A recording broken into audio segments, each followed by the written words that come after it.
Hello student, आज जो है हम 9th क्लास का एक नया चैप्टर शुरू करने जा रहे हैं। प्लेइंग विथ नंबर्स, संख्याओं में भी है खेल। मैं हूं परमानंद पटेल। स्वागत है आपका आपके अपने channel P N Patel classes पर। तो यहाँ पर प्लेइंग विथ नंबर्स में हम लोग कुछ बेसिक चीजों के बारे में पहले देख लेते हैं। जैसे अगर हम नंबर्स की बात करें, नंबर यानी कि अंक, तो यदि हम अंकों की बात करें तो गणित में जो अंक होते हैं वो 0 से लेकर के कहां तक होते हैं? 9। ये जो है 0, 1, 2, 3, 4, 5, 6, 7, 8, 9, ये इतने ही अंक होते हैं और इन्हीं अंकों को मिला करके बनाया जाता है संख्या यानी कि नंबर। अब जब यदि कोई संख्या बनाया जाता है तो संख्या बनाने पर जो है उसमें 1 अंक, 2 अंक, 3 अंक, 4 अंक हो सकते हैं। मान लो आपको जो है 2 अंकों की एक संख्या दे दिया जाए 23, तो यहां पर ये 2 और 3 क्या कहलाएंगे? अंक कहलाएंगे। पर 23 क्या कहलाएगा? संख्या कहलाएगा। तो यहां पे आपका ये 3 जो है इकाई अंक होगा और 2 जो है दहाई अंक होगा। ठीक ऐसे ही अगर मैं और कोई एक संख्या लिख दूं 45, 96, तो इस टाइप के जो है 2 अंकों वाली संख्या हम लिख सकते हैं। इसी प्रकार से हम 3 अंकों वाली संख्या भी लिख सकते हैं, जैसे 512, 145, 327।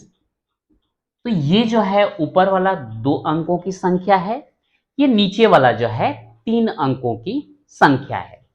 अब यहां पर इन संख्याओं में हम गणित में जो है 4 प्रकार की संक्रिया लगाते हैं। और वो कौन कौन सी संक्रिया हैं? जोड़ना, घटाना, गुणा और भाग। यदि इन संख्याओं को आपको जोड़ने के लिए दिया जाए 23 धन 2, आप जोड़ सकते हैं। 23 ऋण 11 आप घटा सकते हैं। 23 गुणित 17 आप गुणा कर सकते हैं। 20 भागित 10 आप भाग दे सकते हैं। यानी कि सीधा सीधा अगर हमको अंक या संख्या दे दिया जाए और उसमें ये चारों संक्रिया लगाने के लिए बोला जाए तो हम इसको जो है आसानी से लगा सकते हैं।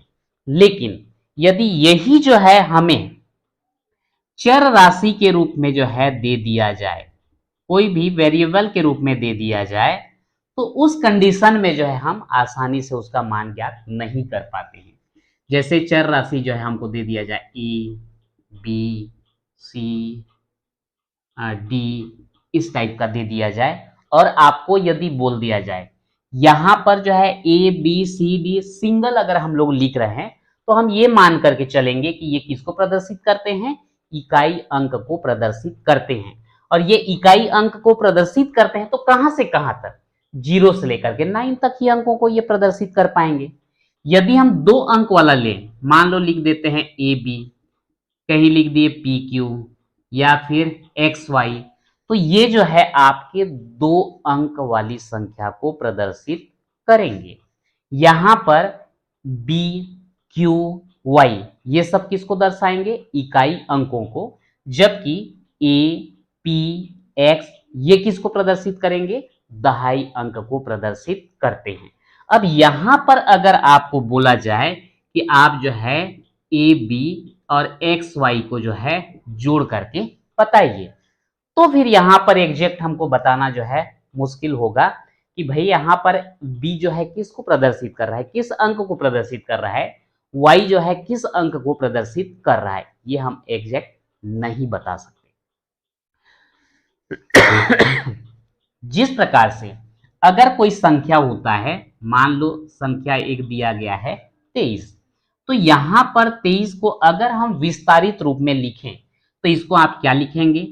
20 धन 3।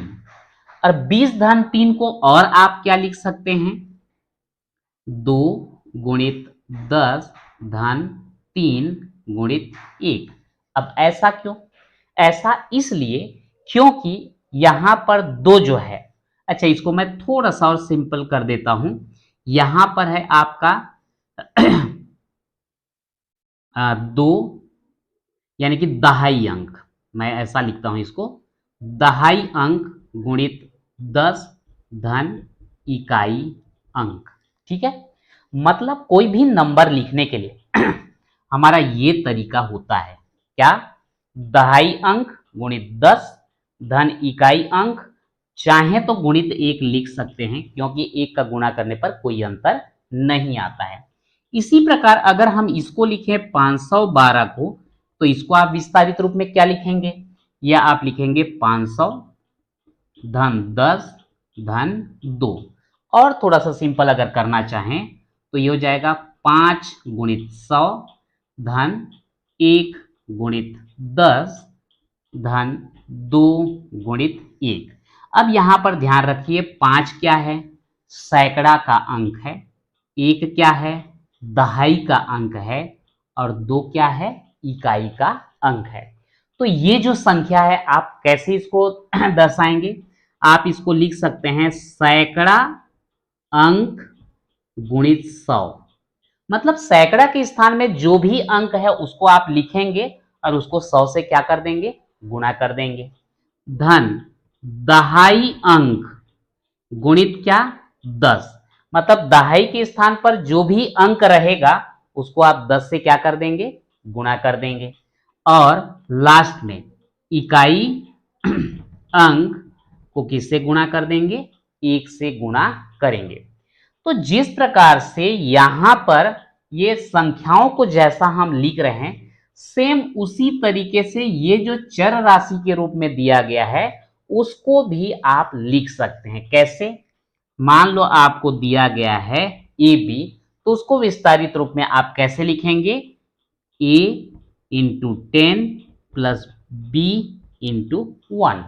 मतलब ये आपका दहाई अंक गुणित 10 धन इकाई अंक गुणित 1। अगर इसी को हमको 3 अंक दे दिया जाता ए बी सी, तो उस कंडीशन में क्या करते? ए कहां पर है? सैकड़ा के अंक में है, तो ए गुणित क्या लिखते? 100। बी कहां पर है? दहाई की जगह में है, तो बी गुणित क्या लिखते? 10। सी कहां पर है? इकाई की जगह है, और उसके बाद क्या लिखते? सी गुणित 1। ठीक है।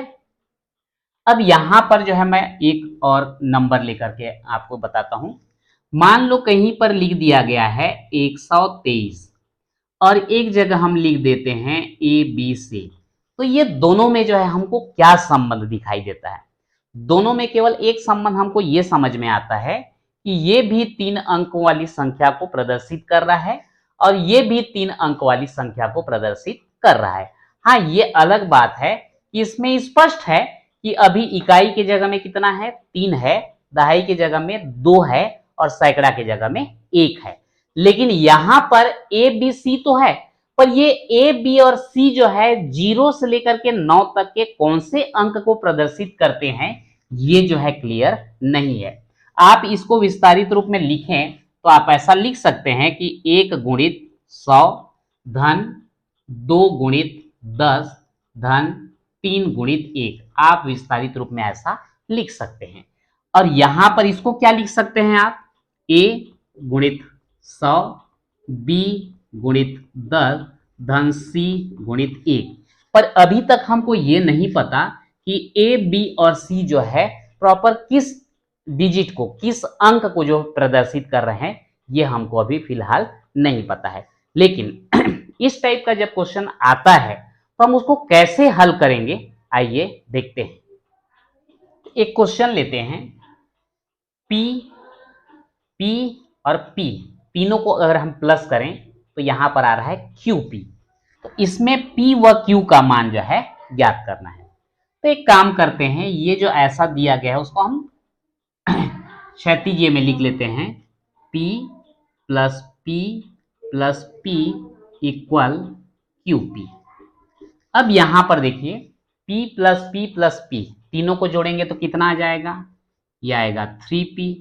और ये QP को जैसे अभी बताया गया हम इसको विस्तारित रूप में लिख देते हैं, तो ये हो जाएगा 10 गुणित Q यानी कि 10Q धन P।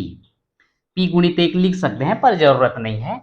यहां पर हो जाएगा 3P, P को इधर ले आइए, माइनस P इक्वल क्या हो जाएगा? 10Q। अब 3p में 1p को माइनस कीजिए, 2p इक्वल 10q। अब यहां पर 10 को इधर ले आते हैं, 2p/10 बराबर q। अब ये कटा दीजिए, 2 एकम और 2 पंचे, तो ये क्या आ जाएगा, p/5 बराबर q। आप इसको जो है, ये समीकरण 1 इसको रखिए, समीकरण नंबर 2 कर दीजिए। अब इस समीकरण को देखने से हमको क्या लगता है, p/5, तो इससे स्पष्ट होता है कि p जो है 5 से कैसा होगा, विभाजित होगा।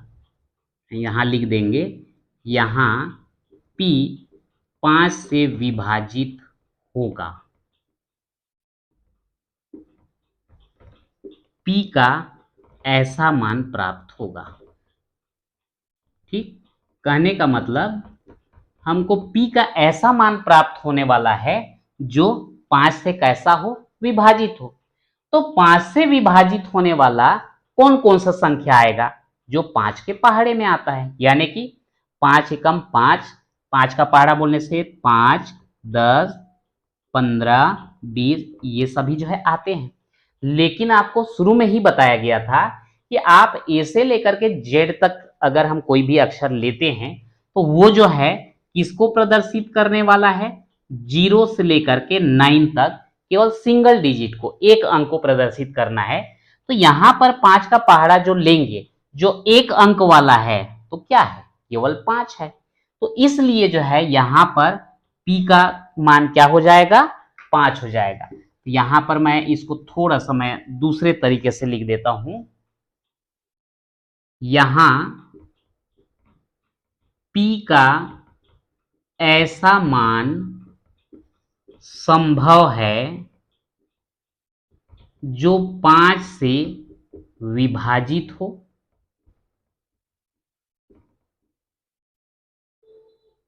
और एक एक अंक हो। मैं इसको लिख ही देता हूं, एक अंक हो।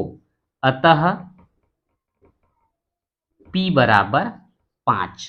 ठीक, क्योंकि हम डबल अंक जो है दर्शा ही नहीं सकते, एक साथ वो 2 अंक को प्रदर्शित करेगा ही नहीं। हम शुरू में ही क्लियर कर दिए थे कि 0 से लेकर के 9 तक का ही वो नंबर हो सकता है। तो यहां पर हमको तो p का मान कितना मिल गया, 5 मिल गया।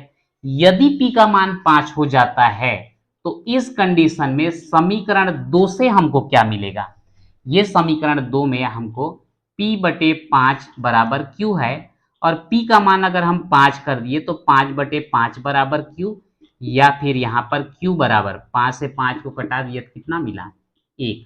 यानी कि p का मान 5 और q का मान कितना हो जाएगा, 1।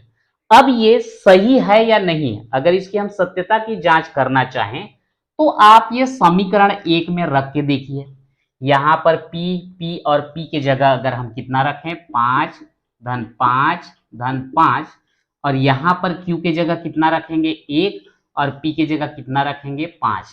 तो आप देखिए p 5 धन 5 धन 5 बराबर कितना आता है, 15। यानी कि हमारा सोचना बिल्कुल सही है। तो अतः हम p बराबर कितना, 5, और q बराबर कितना, 1। ये जो है आंसर हमको प्राप्त होता है। एक एग्जाम्पल लेते हैं, P Q minus Q P बराबर 27 हो तो p व q क्या होंगे, मतलब p और q का मान क्या होगा। तो यहां पर जो है अगर हम हल करें, P Q minus Q P बराबर दिया गया है 27।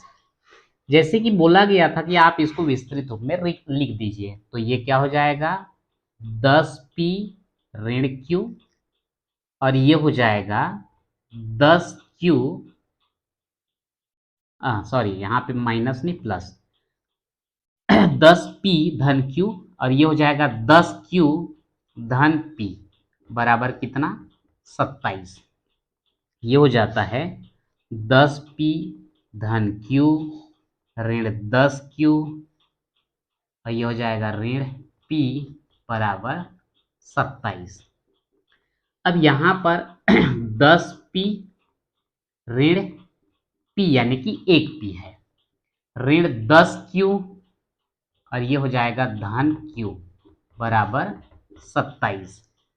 अब यहां पर 10p में 1p को घटाएंगे तो कितना आएगा 9p।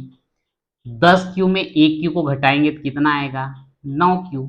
बड़े का चिन्ह ऋण है तो ये भी हो जाएगा ऋण, बराबर कितना 27।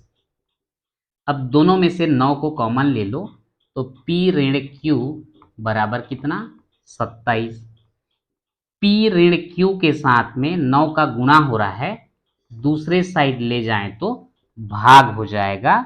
इस प्रकार से p ऋण q बराबर 9 से 27 को भाग दोगे 9 तिया 27। अब ये हो गया आपका समीकरण नंबर 1। अब यहां पर जो है P और Q का एकदम कोई फिक्स मान हमको प्राप्त नहीं हो पाएगा। P व Q के संभावित उत्तर निम्नलिखित हो सकते हैं।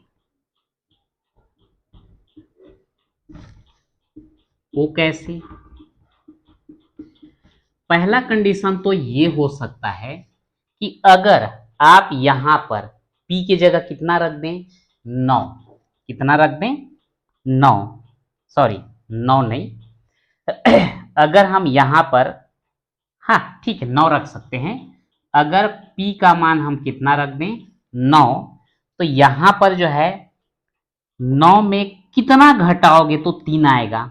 तो 9 में अगर आप 6 घटा देते हैं तो कितना मिलेगा आपको 3। तो यदि P को 9 रखते हैं तो Q कितना आ जाएगा 6 आ जाएगा। दूसरा ये हो सकता है कि P को यदि हम कितना रख दें 8, तो 8 में हम कितना घटाएंगे तो 3 आएगा। तो Q क्या हो सकता है 5।